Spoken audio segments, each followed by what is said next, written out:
إن الله وملائكته يصلون على النبي يا أيها الذين آمنوا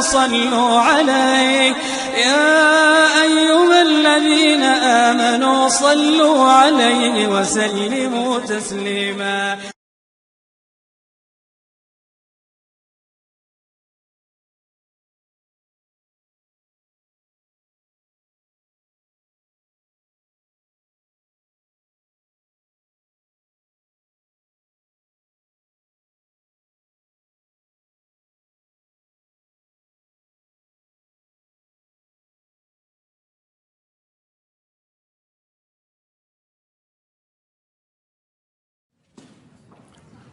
Assalamu alaikum.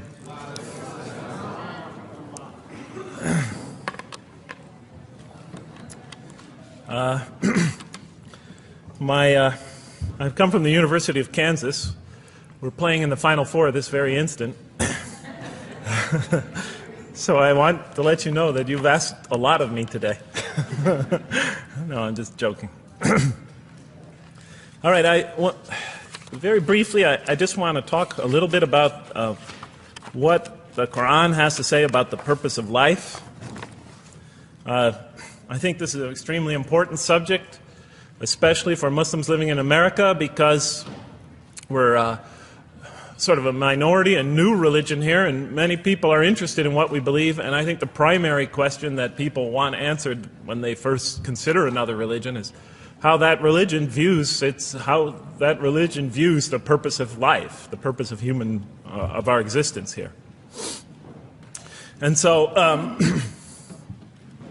going to begin, though, talking about an atheist point of view, because I want to talk about what sort of answers the Quran might have for an atheist. So to begin this, I need to talk for about 5 or 10 minutes about what I believe contributed to my becoming an atheist, because I grew up in a Christian family. And then I'll talk for about 45 minutes or so about what I experienced in the Quran and how that sort of changed my perception. So it's very simple. But my wife always says I should summarize what I'm going to do before I talk, because it's easy to get lost in my speeches. And my wife doesn't have a lot of confidence in my speaking ability. Okay, so let me start out by mentioning that my mother certainly played no role in my becoming an atheist. My mother was a wonderful woman, a beautiful lady. She had tremendous dignity and class. The neighbors loved her. She was a registered nurse, and she put in many extra hours at the hospital. She worked in the ward that dealt with dying patients, and when I would come and pick her up late from work at night, not all the patients, but many of the patients would drag me over and talk to me and tell me what a wonderful woman my mother was. When she died, her funeral was packed, and person after person that came up to me had a story to tell about my mother and her goodness. Time and time again, people described her as, "Jeff, your mother is a true saint." She was a deeply religious woman, a great mother, a great teacher, a gentle person. She never cursed. I never heard her curse, swore, ever in her whole life. Never heard her speak to anybody rudely or speak about anyone rudely. She was a tremendous example of a truly religious person, and she didn't wear it on her sleeve. It was just slowly but surely you could see it just in her day-to-day interactions with people. My father, on the other hand, was a difficult man. My father, for some strange reason, had this tremendous rage inside him. I don't know where he got it. He had this terrible violence inside him. And every night he would try to quell that violence with hard drinking. And his drinking, though, only made him all the more volatile. Because my father could be laughing and joking one minute, and he could fly into an angry rampage the next for some unexpected reason. You never know what would trigger it. And once he flew into that angry rampage, It would take, he would just go wild in the house would be in havoc, and he would rage on and on and on, and it would take an awful lot of liquor and several hours before he would finally go to sleep. And this would happen night after night after night. And so my four brothers and I was the fourth in line. My four brothers and I lived a frightening and precarious childhood. But I'd have to say the worst of it was watching my father regularly taunt and threaten and abuse my mother. And it would happen day in, day in, day in, day out, night in, night out. And it was a never-ending nightmare. You see, it's really not so bad when you're the target of your father's violence. You might think it's bad when a child is the target of their father's violence, but it's really not all that bad. At the moment of attack, you're really not thinking about anything except your own survival. When he's firing punches at you or kicking you on the ground or chasing you throughout the house, or when he's threatening you, "I'm going to hurt you, bad boy," you're not thinking about anything at that moment except escape. While all that's going on, you're not thinking about the aftermath or consequences, the psychological repercussions or anything like that. And when it's all over, you might even excuse the onslaught because you figure maybe you somehow deserved it. If not for what you did this time, maybe for something you did in the past. You could always put the blame on yourself. But a far worse fear is the terror that overcomes you when you watch your father go after your mother. Because she's the only source of warmth and kindness, of love and protection that you know. And if he were to take that away, from a little boy's standpoint, then you lost everything. But far worse than the fear is the guilt. And it comes over you from several directions. First of all, there's the guilt that comes at you upon you from the growing antipathy you have towards your father. Because we're taught to love and respect our parents, and we are born with this natural bonding attachment to them. But when you watch something like this happen night after night after night, and this rage is growing inside you, you're being pulled in opposite directions. Then there's also, of course, the guilt that comes when you think that you might be the cause of this night's violence. Maybe something you said or did that you didn't even realize triggered it. Maybe just your father's dislike of you triggered an argument between your mom and him that is now raging on downstairs.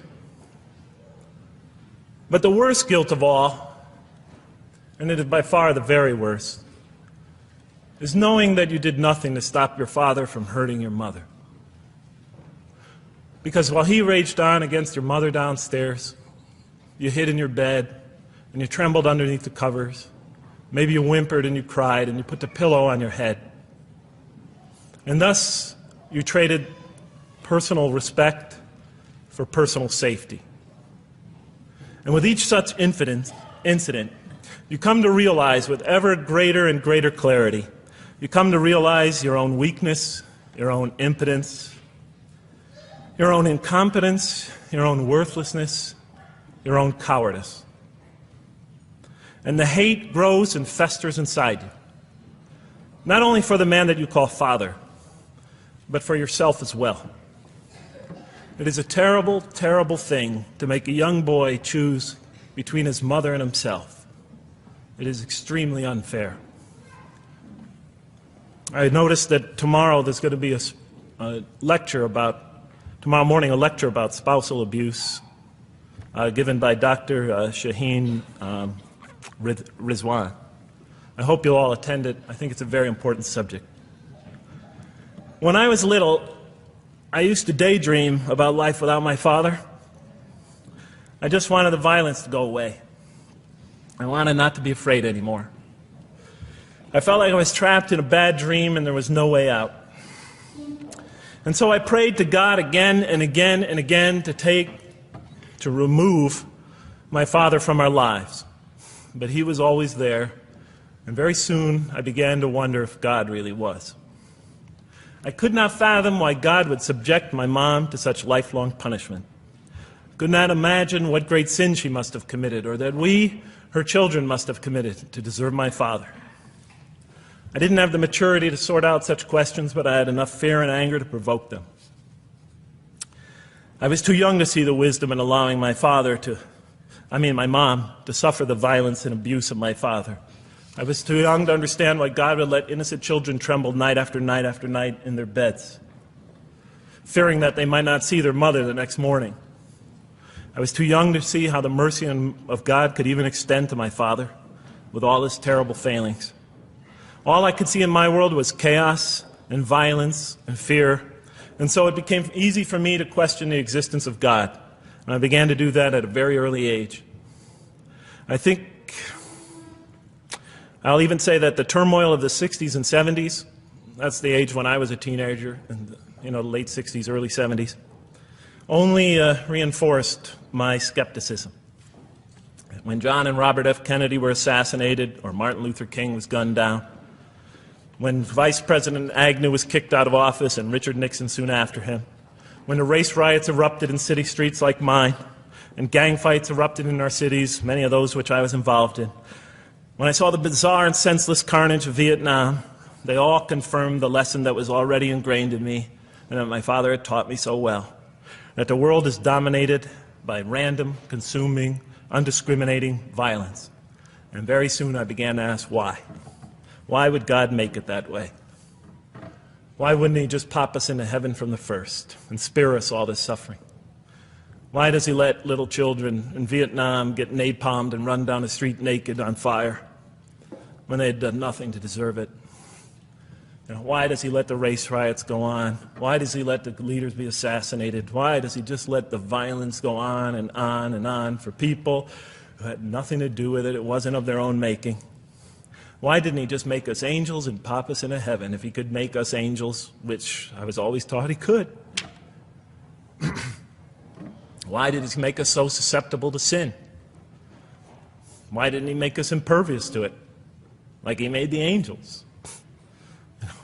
Is this the best world he could create, I thought? Is this the most perfect world he could create for our existence, for our beginning? I just couldn't figure it. And all the explanations I received from priests and doctors and lawyers, from whoever, spoke to me or taught me, they just didn't make sense to me. In any case, so I became an atheist when I was 16, even though I was going to Catholic school at the time. Declared myself an atheist in one class. It was a confrontation between me and a priest. We were talking about God and the purpose of life. And I expressed my views, and he said, well, then you don't believe in God. I said, well, I guess I don't. And then through my junior and senior year of high school, I got an F in religion, even though I continued to do very well on the tests. In any case, when I was 28, to make a long story short, some friends of mine gave me a copy of the Quran. And one night I was sitting in Diamond Heights, my apartment in Diamond Heights in San Francisco. I was working that time at the University of San Francisco. I was 27, 28 at that time, I can't remember. And I ran out of stuff to read, and I took this gift that my friends gave me and I began to read it. And I came to the first verse. Well, I opened the Quran, read the first page, then the second, and then very quickly, in the second surah, about 37 verses into the Quran, I came upon the story of mankind. And I have to admit, I read through it very quickly. It was about 9, 10 verses long, story of the first man and woman. And I recognized some of the details. It was similar to what I had learned when I was a child, but I noticed that there was something wrong. It was apparent to me that whoever authored this Quran, of course I wasn't a Muslim at the time, so I didn't have any idea who that was, whoever authored this Quran clearly did not understand the real meaning of the story, because they had obviously gotten the details confused. They didn't even understand the whole purpose of the story. And so I just read through it once, and then I read through it again, just to try to see what kind of point the author was making, and then I read through it a third time and a fourth, and then I realized this is something strange going on here. I'm going to read this much more carefully. I'm going to need to go through this story line by line, verse by verse, because it's obvious that the author is trying to bring out another point, and I wasn't quite sure what it was, but definitely he packs a lot of meaning into almost every word. And I thought the writer at least seems to have a great measure of brilliance. And so I'll try to sort of take you through what my experience was as quickly as I can. So I came to the 30th verse of the second surah, Surah Al-Baqarah, and it began like this. It said, "Behold, your Lord said to the angels, I am going to place a vicegerent on earth." The Arabic word is khalifa. It means a representative or an emissary of mine. "I am going to place a vicegerent on earth." And they said, the angels said, "Will you place therein one who will spread corruption and shed blood, while we celebrate your praises and glorify your holiness?" And God said, He said, "Truly I know what you do not know." See, that's the verse that hooked me. That's the verse that caught my attention. That's the one that kept on making me read the story again and again and again. Because listen to the way it begins. "Behold, your Lord said to the angels, I am going to place a representative of mine on earth, a vicegerent of mine, an emissary, one who acts on my behalf." I thought, that's not the way it goes. You're not supposed to be placing man on the earth in some positive role, some elective office. You place man on earth as a punishment for his sin. Clearly, I knew the author didn't quite get the point. But still, it was an amazing line. But then I come to the next line, and it says, "And the angels say, will you place therein one who will spread corruption and shed blood, while we celebrate your praises and glorify you?" I looked at it again. I couldn't believe the question. They said, "Will you place therein one who will spread corruption and shed blood, while we, the angels, celebrate your praises and glorify you?" I looked at that and I said, exactly. That would be my question. Why would you create this being, supposedly for some positive role, when he's capable of doing tremendous wrongdoing? When he could spread corruption and shed much blood? Why would you create this violent and pernicious creature when you could create angels?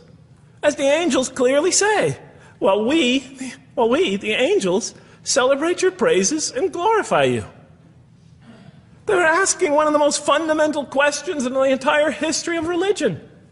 Why create you, man, this utterly fallible creature, this creature who could rebel against God's will, who could do such tremendous wrongdoing, who could wreak havoc like no other creature on earth, when you can make them angels? And look where the question is being asked. It's being asked in heaven. It's almost like saying, look, why don't you just make them angels and be up here in heaven with us, you know? Why don't you just make them angels, pop them into heaven, he's fine.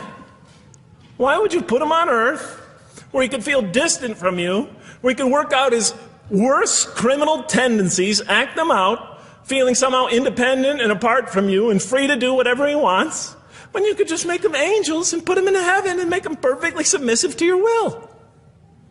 I looked at that question and said, that's my question.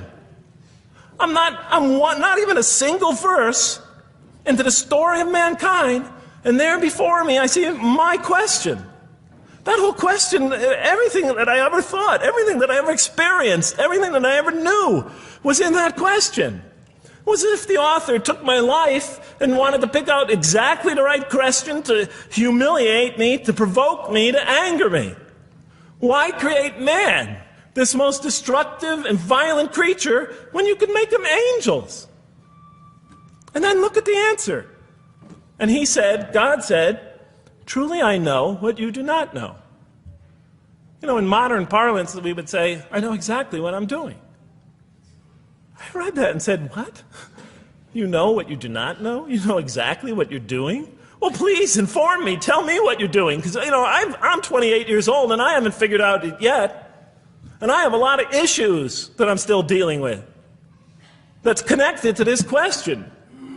You can't just get off that easy. You can't just tell me you know exactly what you're doing. Not after what I've been through. Not after you made me this way. And then I realized, of course, I was arguing with a God I didn't even believe in. And that would happen several times as I read through the Quran. And sometimes I would just get into so agitated by what I read, I'd start arguing with this voice that I'm reading before me, that's calling to me. So we turn to the next verse. Well, it turns out that the Quran just doesn't dismiss the question. It starts to answer it a little bit. And in the next verse it says, and he taught Adam, God taught Adam, the names of all things. And then he placed them before the angels and said, tell me their names if you are right. So this verse is clearly referring to the previous one. But notice what it says. Now, from my own background, I remember Adam naming things, but it wasn't connected to any answer to any philosophical question.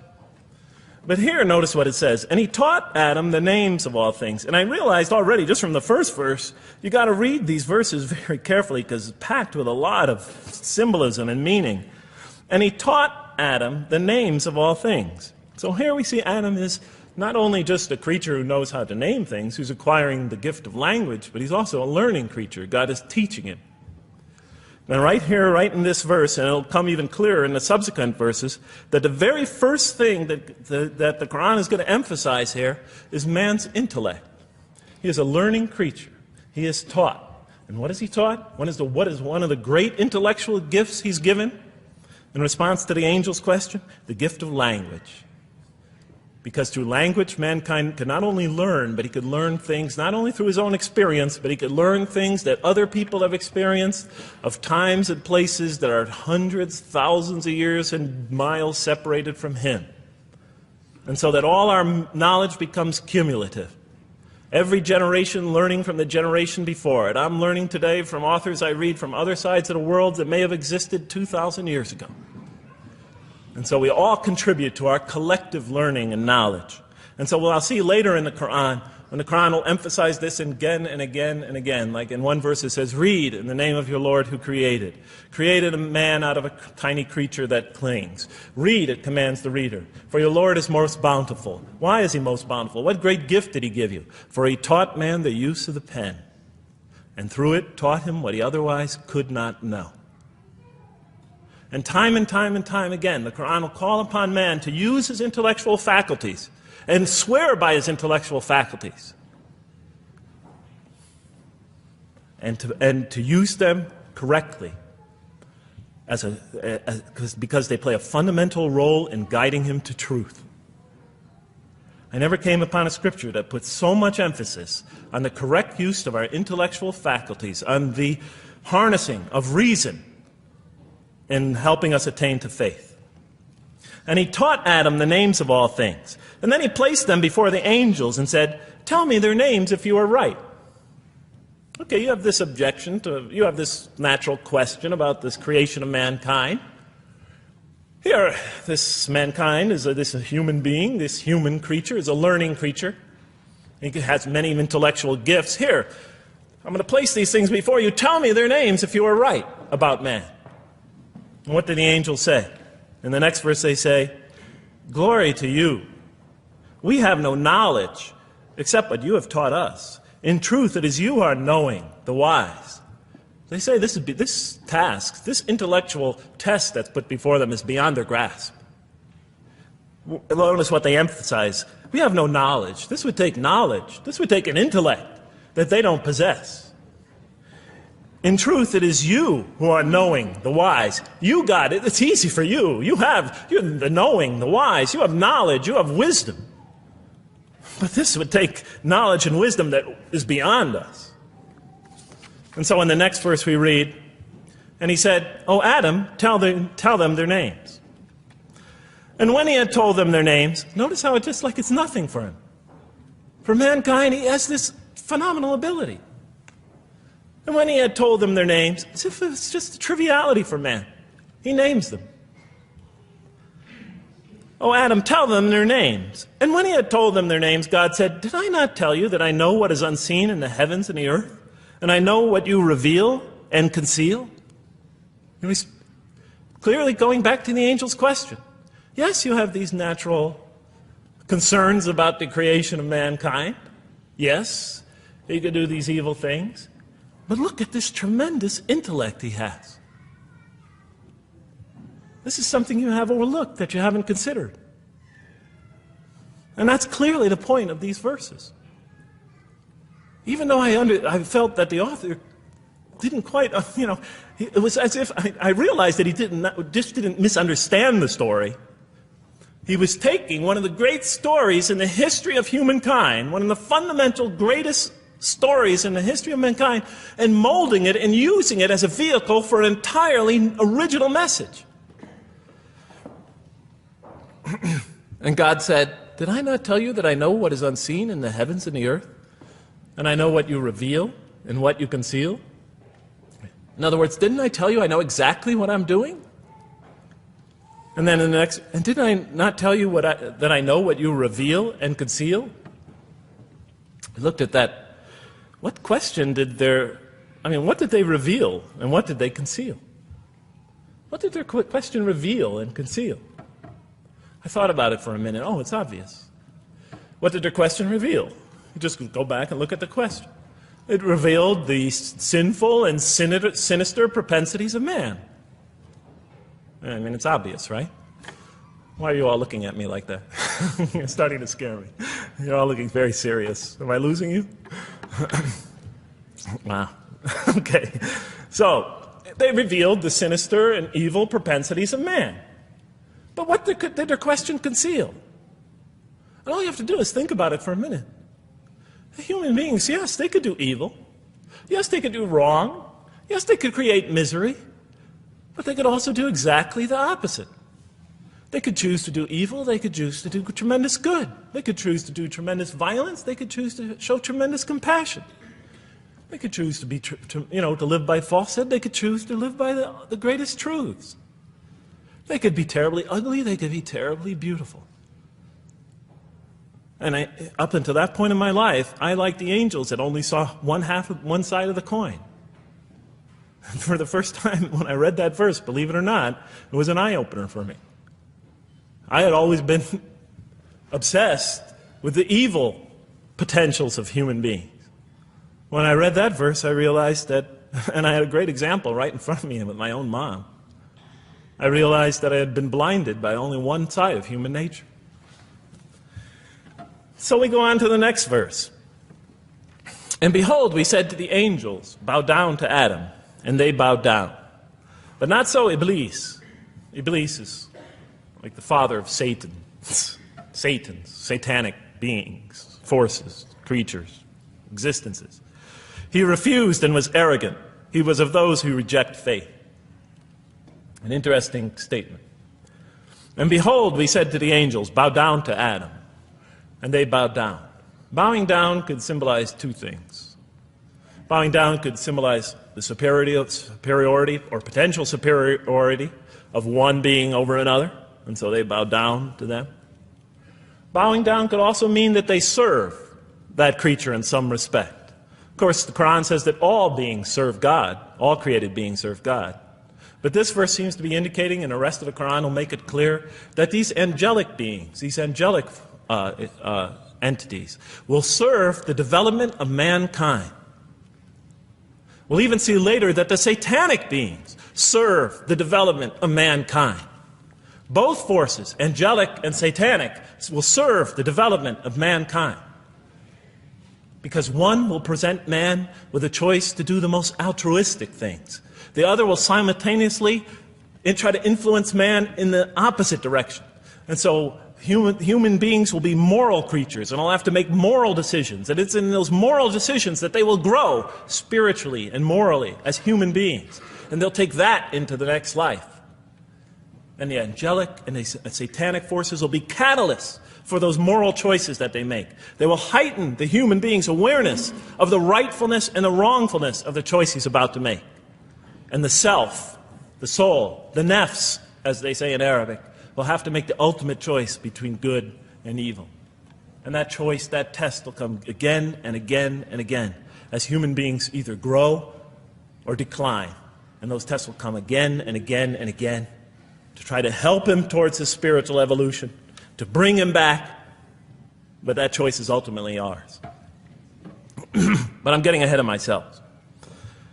And so we said to the angels, bow down to Adam, and they bowed down. But not so Iblis. Iblis is Satan, this rebellious force, this evil prompter, the one who whispers into the human heart. He comes into being. And with the introduction of Satan, we have the introduction of evil. that evil influences on human beings. And notice why Iblis does not bow down. He refuses because he was arrogant. You know, we often hear what's the root of all evil? In the West, it's always money, greed, etc. Here the Quran says that, seems to be saying that the root of all evil is not always material wants. It's not always money, it's not always greed. At the heart of evil is arrogance. Putting yourself above all others. Of assigning to yourself special priority and neglecting the rights of others. Of pride and arrogance and envy, the source of evil. He was of those who reject faith. I looked at that verse and I said, okay, I mean, I get why you would create angels to sort of influence man in a positive direction. But why in this story now are you introducing Satan? What sort of role was Satan play? And then, of course, you just think about it for a minute and you say, yes. The story is telling us that on one hand, we have these magnanimous urgings come from one direction. On the other hand, we have these satanic urgings coming from another direction. In other words, the Quran is telling us that man is not only a learning creature, but he's a moral creature. He has understanding of right and wrong. And God infuses those, allows those influences to come to him. Man is not only an intelligent being, but a moral being. And so, you know, the Quran is not all that difficult to understand. You just sort of read it, I found, and you just sort of follow your nose through it and see what it's saying. I'm sure as most of you in this audience know. Okay, so we see that man is not only a learning creature, but he is a moral being as well. There's another verse in the Quran that says, by the soul and that which whispers into it, or which breathes into it. It's morality, it's immorality, and it's God consciousness. Both of these we are under the influence of. And God allows us to be under the influence of this. He creates us to be exposed to both influences. And then the verse says, truly he is successful, who causes it to grow. Causes his soul, his self, his real self to grow. And truly he is lost, who stunts it, who disallows, who destroys his personal growth. So mankind is not only an intellectual being, but a moral being. And we said in the next verse, O Adam, dwell you and your spouse in the garden, and eat freely thereof what you wish, and eat freely thereof what you wish. But come not near this tree, for then you will be among the wrongdoers. I looked at this verse and I was, starting to wonder if the author was drifting back to the old story again. I was confused. And we said, O Adam, dwell you and your spouse in the garden, and eat freely thereof what you wish, but come not near this tree, for you will be among the wrongdoers. I thought it was drifting back to the old story. Man sins, man's punished for his sins with earthly life. Maybe the author is drifting, he had a good idea, and now he's drifting back to the sort of traditional story. Maybe he couldn't make his mind up what story he wanted. Except for a couple things about this verse, and this happened with almost every verse as I read through it, is that the whole tenor of the passage is sort of not what you would expect. I noticed that the Quran in this story has a tremendous penchant for understating things. Because it says, and said to Adam, dwell you and your spouse in the garden, and eat freely thereof what you wish, to Adam and his spouse. But come not near this tree, for you will be among the wrongdoers. I mean, there's no sense of God being threatened by the possibility of man eating from the tree. In this story, we don't see in this verse, we don't see that God is nervous at the prospect, that he's threatened by the prospect, that he's anxious about it. The tree that he picks, it seems like he's just picking out any tree. Nothing special about the tree. Go not near this tree, for you will be among the wrongdoers. Satan will later come to him and tell him it's a tree of eternal life, of a kingdom that never decays. Turns out to be a complete falsehood in his part. Nothing special about the tree. It's just a tree. God's not nervous at the prospect at all. In the tradition that I came from, God is threatened by the prospect. He has to put an angel with a fiery sword by to protect the tree, so that mankind never goes next to it again. I'm not putting it down, I'm just pointing out the difference of the story. They're both beautifully told. But he has to guard the tree. Why? Because if they eat from it, They'll become gods like us. This man, he's already has a rebellious nature. Can you imagine if he eats from this tree? Can't let him get near that tree. But here, just, calmly says, but if you do, you'll be among the wrongdoers. God is not worried about himself. It's just warning man, making it clear that if you do this, you've committed a wrongful deed. Again, the whole tenor of all these verses, as you read through it, is God knows exactly what he's doing. Okay, next verse. But Satan caused them to slip and expelled them from the state in which they were. And we said, go you all down, some of you being the enemies of others, and on earth will be your dwelling place and provision for a time. What? I said? I was expecting now the rage, the anger, the violence, the jealousy. That's what I was expecting. Okay, they eat from the tree. Where's the rage, the violence? I'm going to punish you now. You're going to sweat on earth. And you're going to suffer, and you're going to stub your toe, and you're going to work, and you're going to labor. And you're going to die there for what you did. And where is the woman? All right? And the woman, right? She's the one who's going to suffer the most, right? She'll have to suffer labor pains and monthly cycles, right? And bleeding and crying out when her children come into the world. She'll scream out. And worst of all, the greatest humiliation, the man will rule over her. When he's obviously her intellectual inferior, because she and the angels she and Satan seduced him, and he just bumbled along and committed a real, wrong deed. Well, I don't mean to make light of it, but the story is obviously different, though. No threat here. As a matter of fact, look at the way it says, "O Adam, dwell you and your spouse in the garden, and eat freely thereof what you wish. But come not near this tree, for you will be among the wrongdoers." Then they make the mistake. But Satan caused them to slip and expelled them from the state in which they were. And we said, go all you down, some of you being enemies of others, will be adversaries of others. Some of you will be adversaries of each other. And on earth will be your dwelling place and provision for a time. This is not a deity losing it.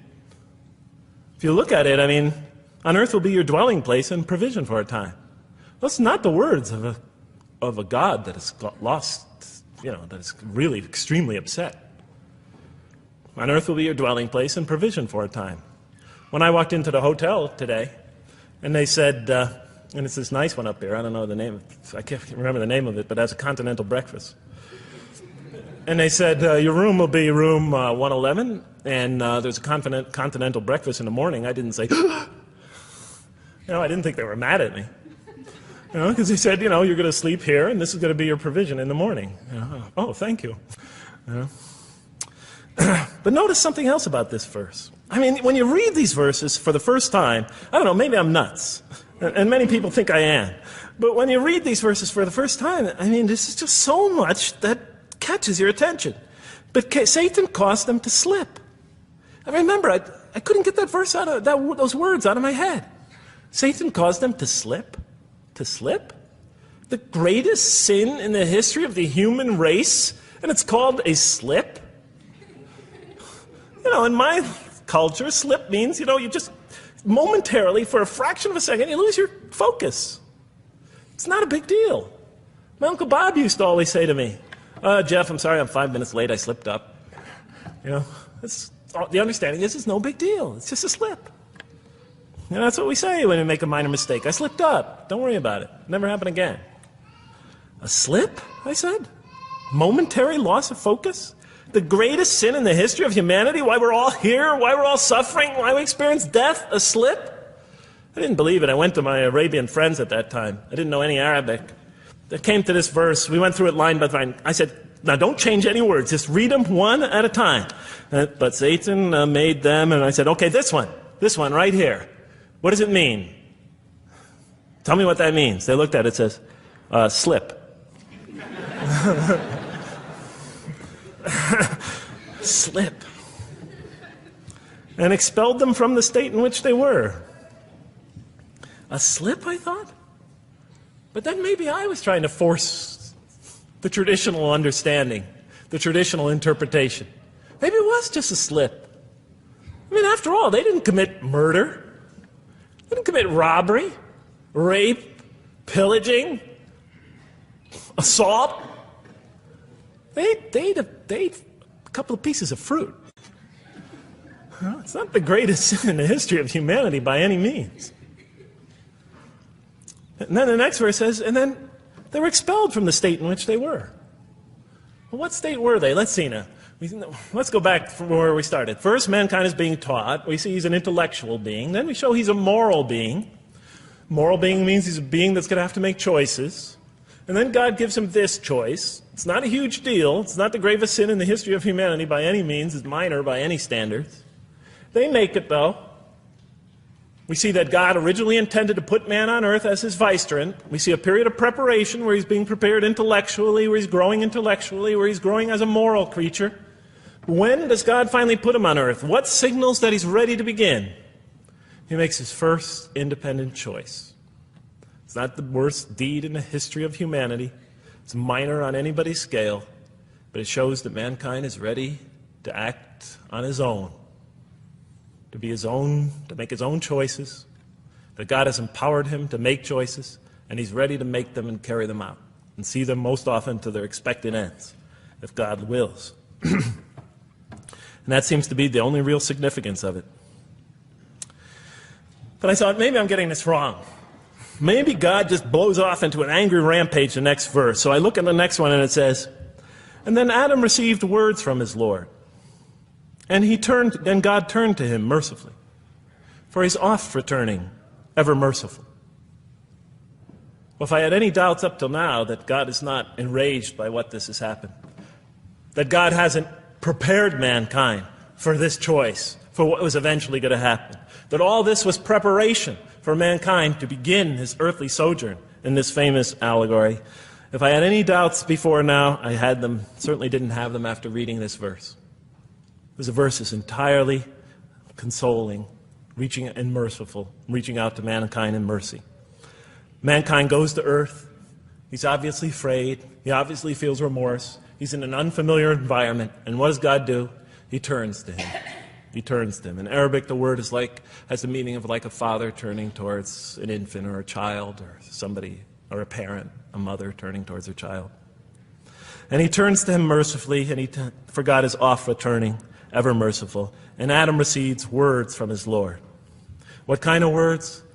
Probably words of consolation, words of hope, words tell him not to be scared. And in the next verse we see those are exactly the type of words that Adam receives. He says, go down, Adam and his spouse, go down from this state, all of you together. Repeating that again, just so that we know that this is not a punishment here. Go down from the state, all of you together, and truly there will come to you guidance from me. And whoever follows my guidance has nothing to fear, nor shall they grieve. It is an emotional picture. This young couple is here, in fear, in shame, feeling remorse, and God reaches out to them and turns towards them and tells them, you have nothing to fear, nor shall you grieve.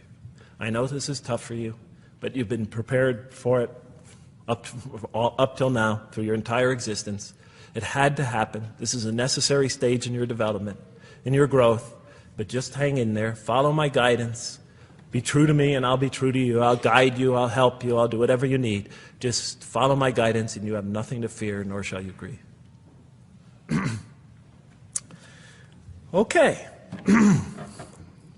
So I was impressed. I thought this author, whom I didn't know, I thought was extremely brilliant. Because the story is entirely coherent, but it's bringing out entirely new meaning. And it's stressing some things in the human equation that I would never have normally thought of. Actually, I thought these sort of things argued against the existence of God.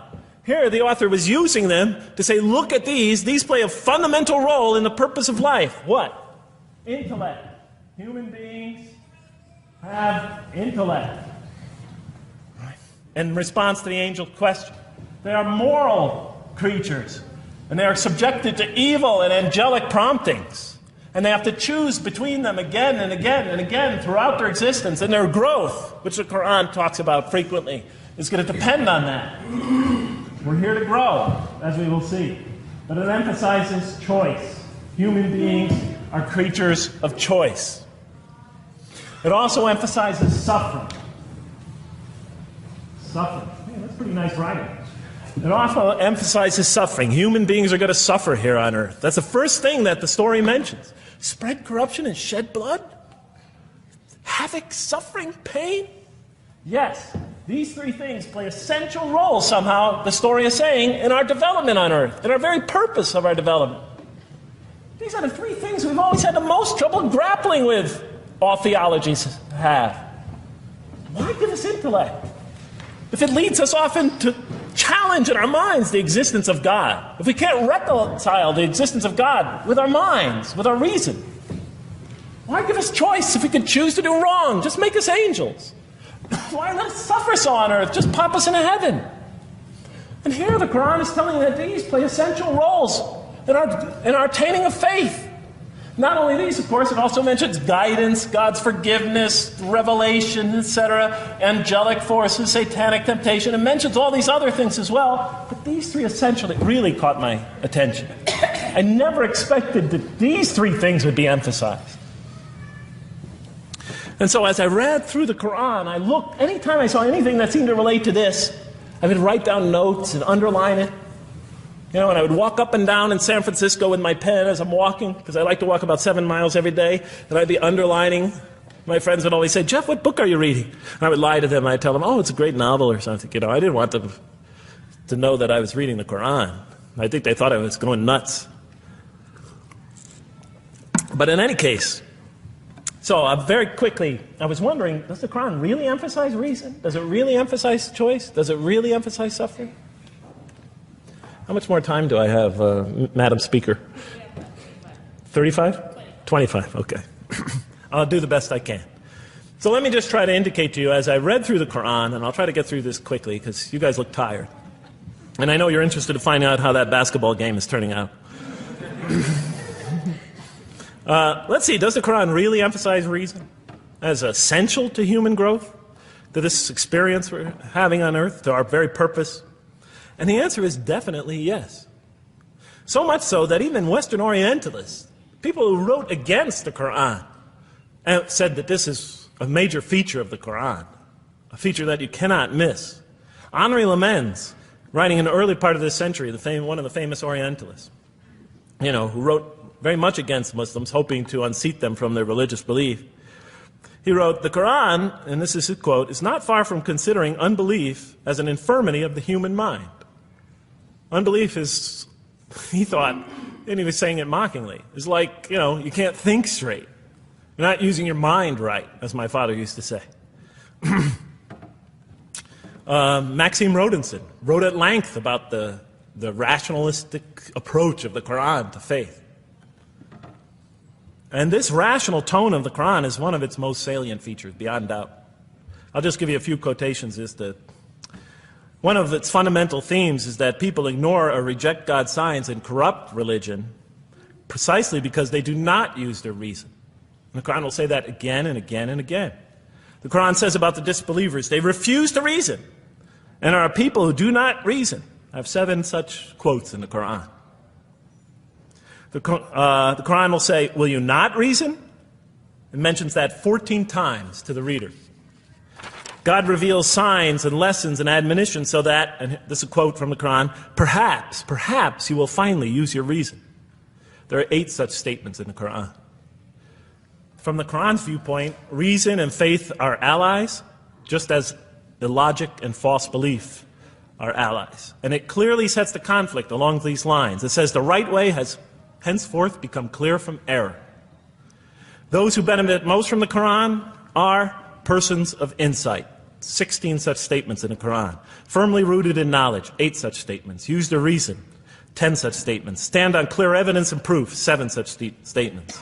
Those who oppose this revelation are deluded 9 such statements. In manifest error, 28 such statements. Ignorant, 15. Foolish, 3. Have no understanding, 9. Only follow surmise and conjecture, 9. And blindly adhere to tradition, multiple times. It states that. In an almost Socratic style, the Quran repeatedly quizzes the reader and calls into question his or her assumptions. Again and again, it asks us, what do you think? 18 such statements. Have you considered this or that? 13. Did you suppose? 7. Sounds like a math teacher. Do they not ponder? 2 such statements. Do you think? Do you even think? 18 such statements. The message is clear. To gain truer faith, we need to free ourselves from inherited notions and examine our beliefs rationally. Learning plays a key role in human development. Read, the Quran exhorts the reader. For God taught us the use of the pen and taught humankind what it otherwise could not know. In life, nature, and history, in the Quran, there are signs and lessons for those who are wise. There are 21 such statements. The Quran states over 100 times that it has been revealed to make things clear. I thought the author of this Quran must have had a strong mathematical insight, a natural mathematician. All throughout, when I was reading, I was trying to imagine what he must have been like. God teaches humanity both directly and indirectly, and sometimes so subtly that we are unaware of his instruction. Thus he tests us in multifarious ways. Of course, I just want to make it clear, Muslims believe God himself is the author of the Quran. Sometimes I give this speech and people come away and ask me, Jeff, who is the author of the Quran anyway? But I didn't know. So I was just trying to figure it out. Repetition is indicative of the importance given to certain ideas. It should be observed that the Arabic word for knowledge in the Quran, ilm, appears 854 times in the text in its various forms. It's one of the most frequently occurring words. So the Quran really does put great emphasis on reason in our spiritual quest. Does it put great emphasis on choice? Well, here's what it has to say. Let there be no compulsion in religion. The right way is henceforth clear from error. It's a choice, and it must be freely made. And it's a choice between correctness and error, between right and error, between reason and falsity. Had God willed, he could have indeed guided you all, it says in the Quran. I went, why not, I thought. Why not just guide us all? Why let some of us choose to go this way and that way? The Quran was constantly provoking me as I read it. Do not the unbelievers know that had God willed, he could have guided all mankind? Oh, do not the believers know that had God willed, he could have guided all mankind? Okay, I'm an unbeliever, I thought. Tell me, why didn't you guide all mankind? If you want us to be in conformity of your will, just make us that way. And if we had so willed, we could have given every soul its guidance. Why did you let us be creatures of choice? Just program us to do the right thing. Never make a wrong choice. Had God willed, he could have made us all one community. He could have made us clones of one another. But he didn't. It wasn't part of his plan. Enlightenment has come from your Lord. He who sees does so to his own good. He who is blind is so to his own hurt. It's your choice. It says it again and again in the Quran. Remember when I was reading this, I was a disbeliever. And this scripture is constantly reminding me, it's your choice, Jeff. It's no compulsion in this. It's your choice. It's up to you. You're probably not reasoning correctly here. Think a little harder. Come on, try. It's just a few more steps. And whoever is guided is only to his own gain, and whoever is stray, I am only a warner. It's your choice.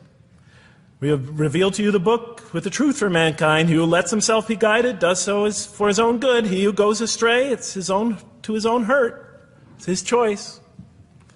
There are many, many such references. I'll stop there. But you get the point. The Quran clearly emphasizes that choice plays a key role in our development. But what about suffering? Suffering's the biggie, right? That's the real major question. What does the Quran have to say about suffering? Because every religion deals with suffering in a different way. It's either something you have to be saved from, and so some religions stress salvation. or it's something that you have to sort of transcend through meditation and training so you can sort of not feel it so much, get above it and beyond it. Some religions see it as primarily punishment. Some see it as, some of the more ancient religions see it as the result of the precarious and whimsical control of many gods working against each other, playing with human beings. Different religions have dealt with it in different ways. But almost all of them, I would indeed say all of them, have sort of seen it as something not so good. But let's see what the Quran has to say about it. Something to be avoided, to transcended, to be saved from. The Quran says just the opposite. You are going to experience it. You will suffer in this life. And it plays a fundamental role in your development, in your growth, and in what you are to become. This scripture didn't just say you're going to experience it. It said you should embrace it. You should struggle through it. Your life should be a struggle, it says. It should be a jihad. Yeah, right? But that's what it says. Jihad means struggle. When the Quran most says jihad, it's very seldom, it's most often not in the context of fighting. Qital is the Arabic word for fighting. But it says even in the Mecca verses, long before Muslims had to defend themselves against their oppressors, it mentions that you have to struggle in the path of God. With the Quran, it even says. Struggle in the path of God with this Quran. Life is a struggle. It says in one verse, most assuredly we will try you with something of danger and hunger and the loss of worldly goods, with the loss of your lives and the fruits of your labor. Most assuredly we will try you. It's not just talking about evil people, good people. But give the good news, the glad tidings. Be happy for those who are patient in adversity and suffering. Good news, I thought? Doesn't the author understand the terrible effects of suffering? Give the good news to those who are patient through adversity, who when calamity befalls them say, truly unto God we belong and truly unto Him we shall return. In other words, that this could benefit them. It was a remarkable statement. Here's another one. Do you think that you can enter paradise without having the like of those who passed away before you? And the next verses start to explain these people were good people who suffered terribly. Do you think that you can enter paradise without going through the same? Why, I thought? Why do we have to suffer in life? Misfortune and hardship befell them, and so shaken were they that the apostle and the believers with him would exclaim, when will God's help come? These are good people. When will God's help come? Oh, truly, God's help is always near. You will certainly be tried in your possessions and yourselves, the Quran tells the reader. You're going to face hardship. It's guaranteed. Every soul must taste of death, and we try you with calamity and prosperity, both as a means of trial. And to us you are returned. You are going to have hardship here. There is going to be no heaven on earth. This environment is made to be an environment of adversity. It is made to be an environment where you have to work, where you have to struggle, where you have to strive. And it plays a key role. Oh man, truly you've been toiling to your Lord in painful toil, but you shall meet Him. You're toiling, yes, but you shall meet Him. We certainly created man to face distress. What, I thought? We certainly have created man to face distress. You made us to face distress? Does he think that no one has power over him? Sometimes people get, so down, they just think, this can't be a God. Look how I'm suffering. He will say, I have wasted much wealth. Some people just become totally devoted to worldly aims. Does he think that no one sees him? Have we not given him 2 eyes to see with, a tongue, and 2 lips to communicate with, to learn from by communicating? Can't he see around him? Can't he tell from communication with other people? Haven't we pointed out to him the 2 conspicuous ways? What are the 2 conspicuous ways? But he attempts not the uphill climb. One of them is the uphill climb. And it says this is the way you should be pursuing. And what will make you comprehend the uphill climb?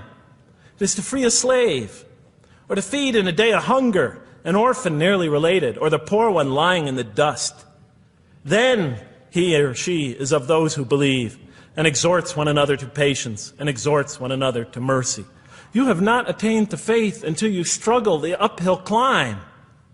It's telling us you should pursue the uphill climb. What is the uphill climb? Reaching out to your fellow man who suffers, to feed the poor one, to help the poor soul that's lying in the dust. And all over the world there are people in that state. And we watch the news as if it's just entertainment. And the Quran tells us this is something you should involve yourself in. That is the road that you should travel. It describes a successful life as an uphill climb. Well, I can see I'm running out of time, so I'm going to have to tie this up in about 15 minutes, I guess. But definitely the Quran emphasizes these three elements in the human drama. But as I read through it, I couldn't see how it all fit together. I mean, why didn't God just... Why? Why do we have to experience these? What purpose do they play? Just pop us in the head, beam us up, I thought. Well, one thing, like I mentioned before, the Quran will repeatedly emphasize that we're here to grow and to learn. And I'll give you 4 or 5 quick verses because I know you're tired. It says, Our Lord, and raise up in their midst a messenger from among them, who shall recite unto them your signs, and that shall teach them the book and the wisdom, and who shall cause them to grow. We have to learn wisdom in the book, and Revelation in particular, and who shall cause us to grow. And we have sent among you of yourselves a messenger to recite our signs to you and to cause you to grow. Truly God was gracious to the believers, this is in the 3rd surah, when he raised up from among them a messenger from themselves to recite his signs to them and to cause them to grow. It is he who has sent among you, who has sent among the unlettered people a messenger from among them to recite his signs and to cause them to grow. These are all distinct references. Just 2 more. There are many more. And the soul and that which breathed into it, its immorality and its God consciousness. He is indeed successful who causes it to grow. And he is indeed a failure who stunts it. And in the 92nd surah, Surah Al-Layl, it says, Far removed from it will be the righteous who give his wealth that he may grow. So the purpose somehow is to grow. We're in a growing, learning, developing experience. We weren't just created when we came into the world. This is actually a stage of our creation. Just as our development in the womb was a stage in our creation, our essential stage in our physical creation, this is an essential stage in our personality creation, in the creation of our real being. That which we take into the next life, our essential selves. We've gone from the physical creation in the womb, primarily physical, now to the human creation, the personality creation in this stage. I thought maybe I'm, projecting my own neurosis into the scripture. Maybe it doesn't really emphasize that life has a purpose. But time and time again I would find it does. For example, just quickly it says, Those who remember God standing and sitting and lying down and reflect upon the creations of the heaven and earth and say, Our Lord, you did not create all this in vain. You did not create all this in purpose. Just when I was starting to think, maybe the Quran really doesn't state a purpose of life. It really doesn't mean there's a real purpose of life. Maybe I'm reading into it something that is there. I would come upon verses like that would force me to just read a little further, make me think, well, maybe it's just around the corner. We have not created the heaven and the earth and whatever is between them in play. If we wished to take a sport, we could have done it by ourselves, if we were to do that at all. God doesn't create to satisfy his whims or fancies or entertain himself. Do you think that we created you purposely and that you will not be returned to us? It says in the 23rd surah, the true sovereign is too exalted above that. In the 44th surah, we did not create the heavens and earth and all that is between them in play. That serves a purpose. Now, what sort of purpose can it possibly serve? So I tried to, apparently the Quran speaks about believers and those who are the rejectors. You have the believers on the one hand, the rejectors on the other. Now apparently God has created us to be believers. So I tried to study what the Quran has to say about the believers, and it's a natural thing to do. to see what it wants us to become, if it has anything to do with these essential elements that it stated. I mean, it's a natural way to approach it. I think you agree. Do you agree? Somebody nod your head. That's what I say to my math students. Just one head nod is enough for a mathematician. Get one head going, okay, I did my job. Okay. So, how does the Quran describe the believers? What are they supposed to attain to? What is their ultimate thing that they're supposed to get? What are they ultimately supposed to achieve? And it's very clear when you read the Quran that what they will achieve in this life and will experience to so much greater degree in the next is they will experience a relationship of love with God. They will turn to God in love, and God will turn to them in love. In the Quran, God's mercy, compassion, forgiveness, kindness, beneficence, warmth, generosity, all the things we normally think associated with God are freely given to all mankind. But when the Quran speaks of God's love, we would normally think of that as God's love. But when the Quran speaks about God's love, it's talking about something very special. Love is always presented as a relationship between two.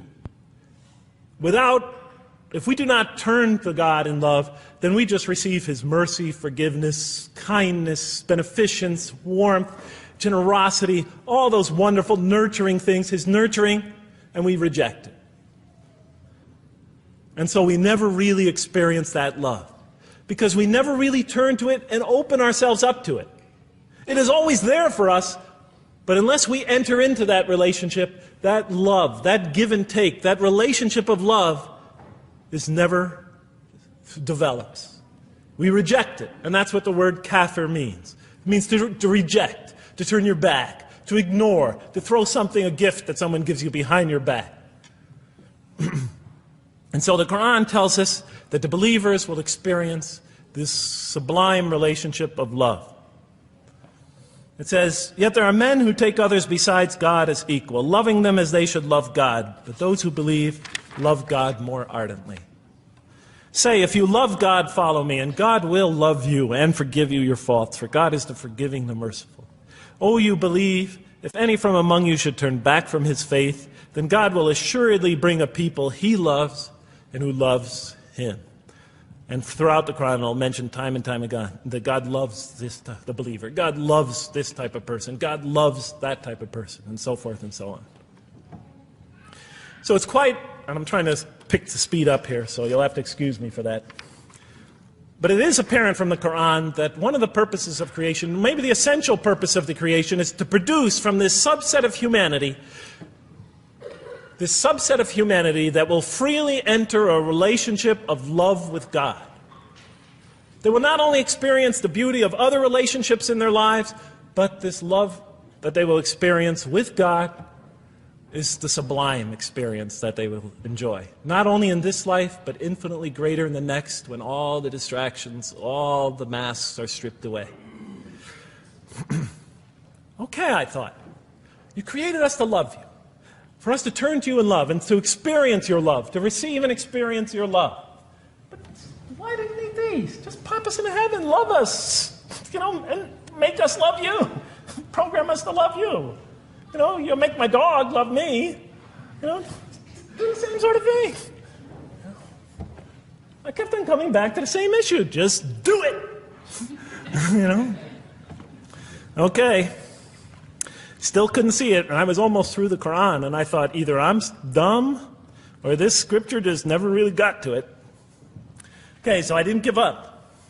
I thought, okay, what's the next natural thing to do? Okay, so we're here to develop this relationship of love with God. The Quran tells us that, if we are believers and we do good, we'll experience great joy and peace in this life, not only through our relationship with God, but through complementary relationships with all the people around us in this world will be a one for us of peace and serenity, even though we have to struggle and survive and suffer. But I couldn't see, how this all tied in with this suffering business and why He couldn't just put us into heaven. So what's the next natural thing to say? Okay, so we're created to have this relationship of love with God, to enter this relationship, to experience and receive all that He has to offer us. So the natural thing to do is to study the two partners in that relationship. What does the Quran have to say about us, the believer? What does it ask of him and her? What does it require of them? And then what does the Quran tell us about God? And then is there some essential nexus, some essential connection between them, and does it have anything to do with these? Because if the Quran doesn't show that, then the essential link that links all this together, that pieces it all together, is missing.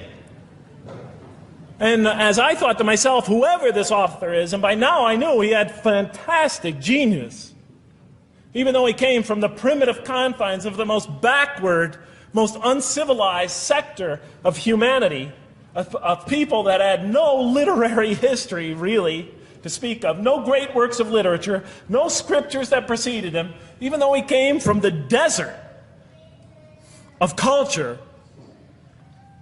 even though this came out of that environment, and the mind behind it had to be tremendously and phenomenally genius to come out of that surrounding and produce something like this.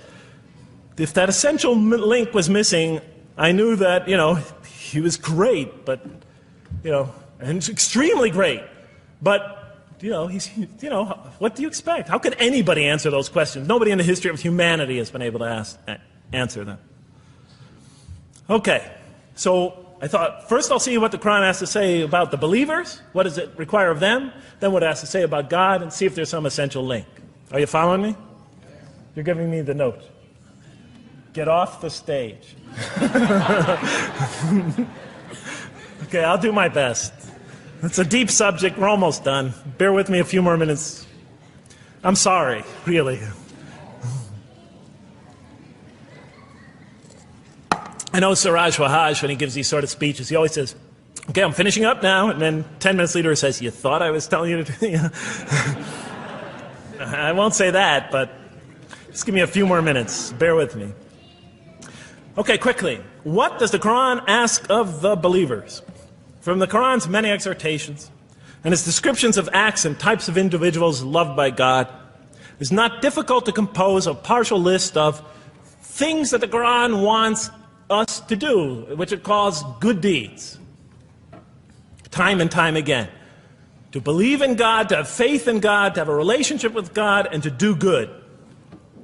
So what does it describe as these good deeds? Well, as I read through the Quran, it says that... Can I take this away? Remember, intellect, choice, suffering. It says we should show compassion. Show compassion. We should be merciful. I have the references here, but just excuse me, I'm not going to list them all. We're running out of time. We should be forgiving. Forgive others. We should be just. We should protect the weak and defend the oppressed. Defend the oppressed. We should seek knowledge and wisdom. Knowledge, wisdom. Bear with me, ladies and gentlemen. We should be generous, truthful, and we should be peaceful. And we should love our fellow man. Love others. I'll just give you one verse because I know we're running out of time, Madam Speaker. Truly those who believe and do good will the most merciful endow with love.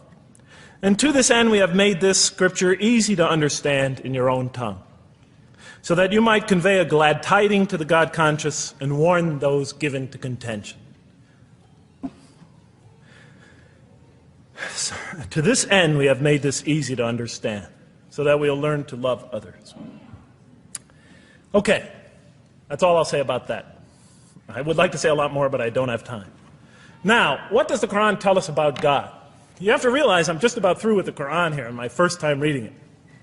And now I was really caught. I searched my head. What does the Quran tell us about God?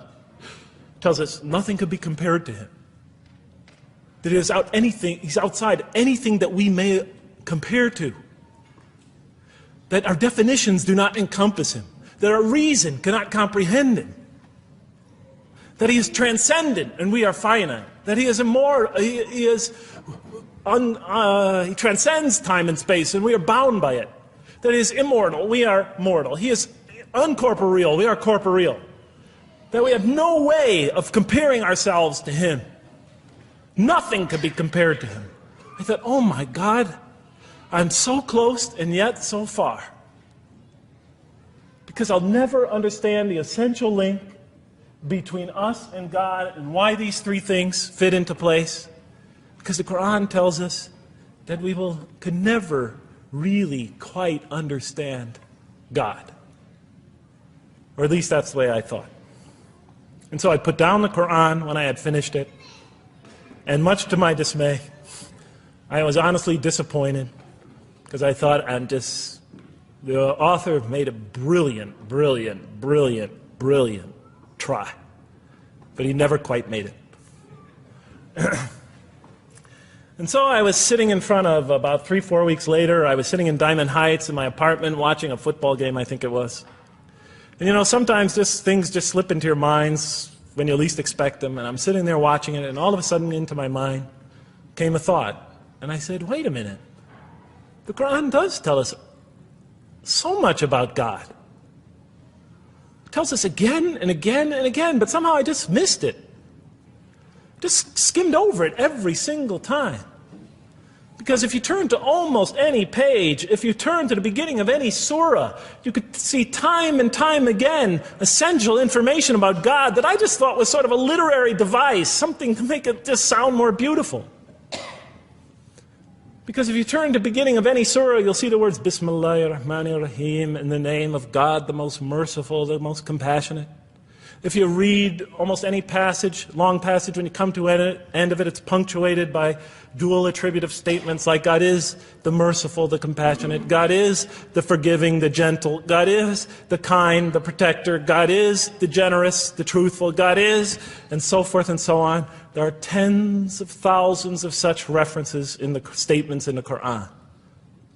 What the Quran defines as God's most beautiful names, his attributes of perfection, repeated again and again and again on almost every page. And as I sat there, sitting by the television, I started to jot them down in my, on my little piece of notebook there. Same notebook I used to jot these down before. And I began to list from my own mind the attributes of perfection as I remembered them. And they were, God is the compassionate. God is the merciful. God is the forgiving. God is the just, the protector, the defender of the oppressed and the weak, the knowing, the wise, the generous, the kind, the truthful, the loving, the peaceful, the source of all peace, the truth, and so forth and so on. Every item I had listed in my list for the qualities that we human beings are supposed to develop, the Quran was telling me had its infinite source and perfection in Allah, in God. And then all of a sudden all the pieces fell together. Then I suddenly saw it, as I see most of you probably see as well. That now, suddenly it all began to make sense to me. In what way do I say that? Well, it was now obvious why we had to develop these qualities. It was now obvious how these things on the floor here fell into place. And I'll just say it clearly. We're here to develop a relationship with God, to become closer to God. But how can you become closer to God when He's transcendent and you're finite, when He's immortal and you're immortal, vice versa? When He's immortal and you're mortal, when He's unbound, fettered by time and space, and you are, and so forth and so on. How can you become close to that one? If I want to become close to you, I need to have something to share with you, something that we have in common. So for example, if I want to come close to this young man here physically, I'll approach him, because we both have bodies, and I can position my body closer to him. Physical presence, bodily presence, is something we both share. If I want to become closer to that gentleman back there, if I want to become closer to him intellectually, I'll reason with him so we will have a convergence of minds, because we both possess reason. If I want to become closer to one of my sisters on this side emotionally, I'll try to appeal to their sentiments because we both share feelings and similar types of experiences that generate those feelings. But how does one become closer to God? What do we share with Him? We share with Him exactly what He gave us. Because the Quran tells us that when we came into this life, He breathes into our spirit something of His Spirit. And that we come into this world with the seed of these very qualities within us. And we could either kill them, stunt them, as the Quran says, or cause them to grow. And when we grow in these, we grow in our ability not just to experience tremendous beauty in life through all this, but we grow in our ability to receive and experience the infinite beauty, the infinite peace, the infinite truth, the infinite compassion, the infinite mercy, the infinite, etc., all the way down the list, that only comes from the infinite perfect source of all these. The more we grow in mercy, the more we grow in our ability to receive and experience in this life and in the next, to an infinitely greater degree, the mercy of God. The more we grow in compassion, the more we grow in our ability to receive and experience God's compassion in this life, through prayer and through ritual and through contemplation and through other experience of others. And of course, infinitely more in the next life, the compassion of God. The more we grow in our truthfulness, the more we grow in our ability to experience God, the truth, because all truth comes from God. The more we grow in these things, the more we grow in our ability to receive and experience God's attributes of perfection. The more we grow in our ability to receive and experience His being. And that sort of nearness we are growing to Him is tied to our essential nature and to His. It's more than just physical nearness. It's more than just a convergence of ideas. It's more than just a convergence of feelings. It's a convergence of essential beings. It's the closest type of nearness two can feel, two can experience. I'll just give you a quick analogy, because this helped my children. Let's pretend I have a goldfish, a dog, and 3 children. 3 daughters, let's say. And I do have 3 daughters. No matter how much of my love, compassion, forgiveness, caring I pour upon that goldfish, it could only experience it to a tiny degree. It might not even really be aware of it, because it's a very primitive creature. But my dog, on the other hand, when I show it all my kindness, all my love, all my compassion, all of what is essentially me, it can experience it to a much higher degree than my goldfish. And through its interaction with me, through its own trying to give its own self to me, we could experience a quite wonderful relationship. But my children, especially as they grow older and go through their own experience and their own development, could receive and experience all the love and the compassion and the forgiveness and the caring and the generosity and the protection, everything I have to offer. They could experience my being to a much higher degree than my dog ever can. And we could have a relationship of beauty that I could never have with my dog. As much as I love animals, having had 3 daughters, I know that the relationship that you have with 3 beautiful daughters could never even come close. No other relationship could approximate that. Of course, my relationship with my wife is also extremely beautiful, and she might hear this today. And she's a wonderful woman, really. I mean, she's the source of so much beauty. But, okay, Madam Chairman, I am ready. So that seems to bring it all together. So now, I thought, wait a minute. That doesn't explain this. Why the intellect? Why the choice? Why the suffering? I thought, you almost had me, this Quran. You almost duped me. You almost tricked me, seduced me into accepting this philosophy. But wait a minute. What about intellect, choice, suffering? Why do we have to experience these? Why couldn't you just programmed us to be merciful, compassionate, forgiving, etc.? Why do we have to go through all this? And then, of course, the answer came to me as quickly as I thought of it. So we are creatures, and we grow, and we become. And yes, and you can make us anything you want, but you can't contain any of those attributes I listed without these three things. In mathematics, we try, three premises that go into, proving a theorem. We try to see if we could take one of them away and if it's essential. And all three of these are definitely essential. For example, you could program a computer never to make an incorrect statement, but it doesn't become a truthful computer. Never heard anybody say to me, Jeff, this Macintosh is the most truthful computer I ever saw. If it's programmed, it's not truth. You could program a CAT scan to help the sick, but it doesn't become compassionate. Never heard a doctor say, Jeff, if you want to see a compassionate CAT scan, you come right over here. Right?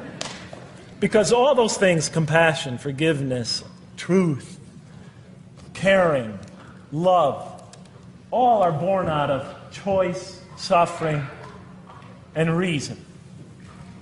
In order to do a compassionate deed, when we consider reaching out to someone in compassion, that person, first of all, that's inconceivable without the presence of suffering, an environment where there's suffering. And when we decide to help them or not, we reason in our minds, what is this going to require of me? It's going to require some suffering on my part, some of my giving of myself. And without that mental process, it doesn't become a compassionate deed. And if it isn't by choice, it's not a compassionate deed. It's that choice that makes it compassionate. Same thing with truth. Truth is a choice between telling the truth or not telling the truth.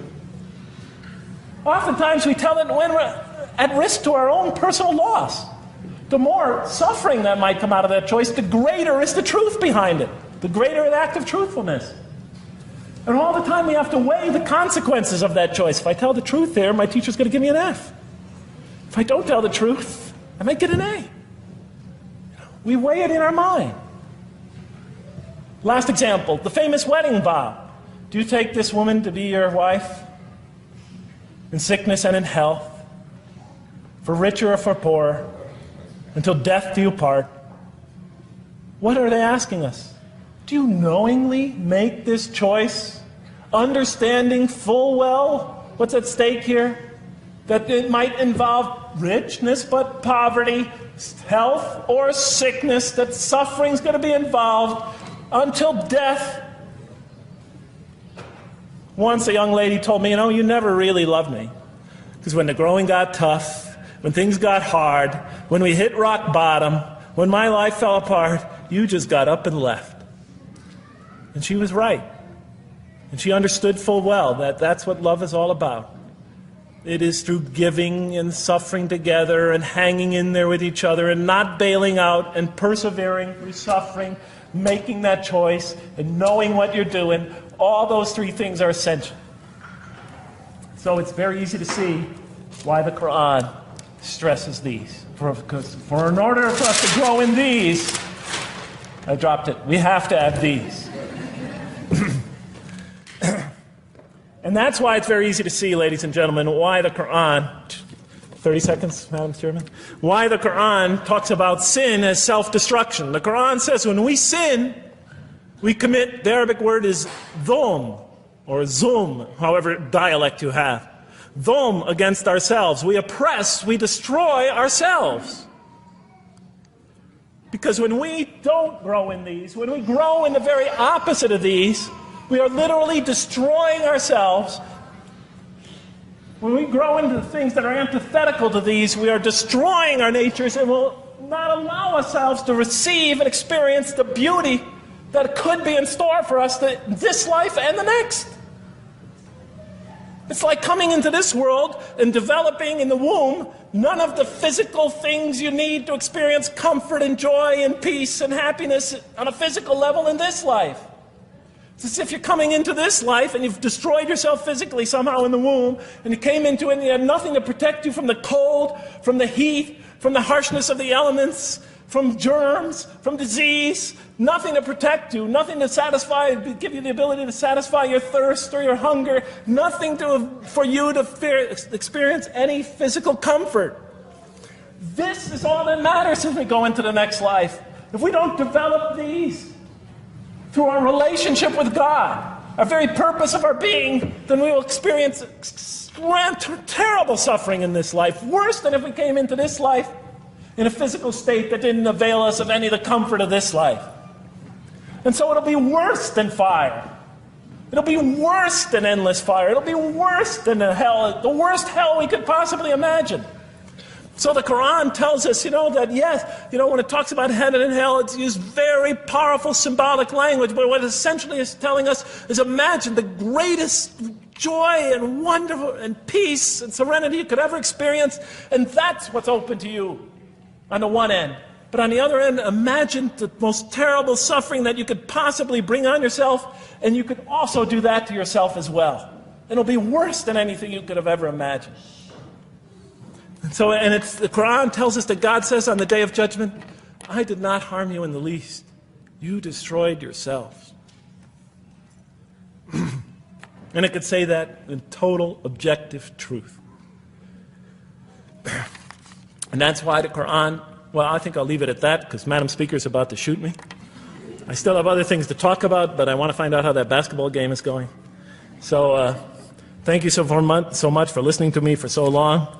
And may the peace and mercy of Allah be upon you all. I didn't mean to try to scare anybody at the end. That wasn't my goal. I was just trying to make a point. And may the peace and mercy of God be upon you all. Thank you so much. Assalamu alaikum.